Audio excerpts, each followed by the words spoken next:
जंगल के हृदय में फर्रू और टप्पू घने पत्तों के बीच गर्दन और गर्दन दौड़ते हैं। टप्पू फर्रू के साथ कदम से कदम मिलाता है। दोनों आकृतियां जीवंत हरी झाड़ियों के माध्यम से बुनी जाती हैं। गिलहरियों का एक जीवंत दर्शक वर्ग इधर उधर दौड़ता है। तोते चीखते हैं और बंदर बतियाते हैं। उनकी आंखें रेसर्स पर टिकी होती हैं। तोते के जीवंत रंग चमकते हैं क्योंकि वे गोता लगाते हैं और गोता लगाते हैं। उनकी पुकार पेड़ों से गूंजती है। बंदर एक शाखा से दूसरी शाखा पर कूदते हैं। उनकी चंचल चीखें जंगल के उत्साह की सिम्फनी में इजाफा करती हैं। दौड़ तेज हो जाती है क्योंकि फर्रू और टप्पू अपनी सीमाएं बढ़ाते हैं। जंगल उनकी प्रतिस्पर्धा की ऊर्जा से जीवंत हो उठता है। हरे भरे जंगल के बीच एक जीवंत मेला जीवंत हो उठता है, जो हर कोने से जानवरों को अपने जीवंत घास के मैदान की ओर आकर्षित करता है। राजा शेर की प्रभावशाली उपस्थिति जंगल की दौड़ शुरू करने की घोषणा करने की तैयारी करते ही भीड़ को शांत कर देती है। पेड़ों से गूंजती हुई दहाड़ के साथ राजा शेर घोषणा करता है, दौड़ शुरू हो। फर्रू और टप्पू तैयार खड़े हैं। मांसपेशियां तनी हुई हैं, किसी भी क्षण कार्रवाई में फूटने के लिए तैयार हैं।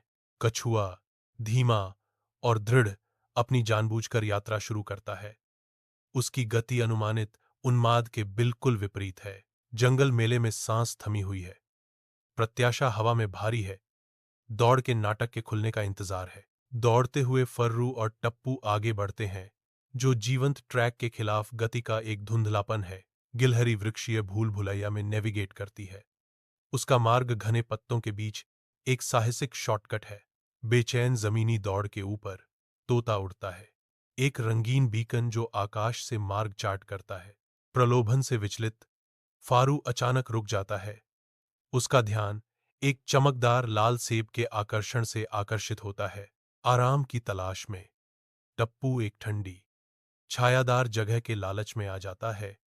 उसकी प्रतिस्पर्धी भावना क्षण भर के लिए आराम से ग्रहण लग जाती है। फर्रू और टप्पू नए उत्साह के साथ दौड़ते हैं। उनका दृढ़ संकल्प हर हरकत में अंकित है। उनके शरीर तनाव में हैं, सीमाओं को पार कर रहे हैं। अचानक वे रुक जाते हैं। अविश्वास उनके चेहरों पर छा जाता है। एक कछुआ जीत की महिमा में स्नान करता है। जानवरों ने तालियां बजाईं। उनकी जयकार ट्रैक पर गूंज रही थी। सभी जानवर ताली बजाना और जयकार करना शुरू कर देते हैं। फर्रू और टप्पू शर्म से सिर झुकाते हैं। फर्रू और टप्पू शर्मिंदा हैं। जंगल में गहराई में फारू और टप्पू को बुद्धिमान बूढ़े कछुए का सामना करना पड़ा। फर्रू नीचे देखता है। उसके चेहरे पर पछतावा झलक रहा है और धीरे से कहता है, हमें खेद है। टप्पू सहमति में सिर हिलाता है, जोड़ते हुए, आज से हम बीच में भी नहीं रुकेंगे।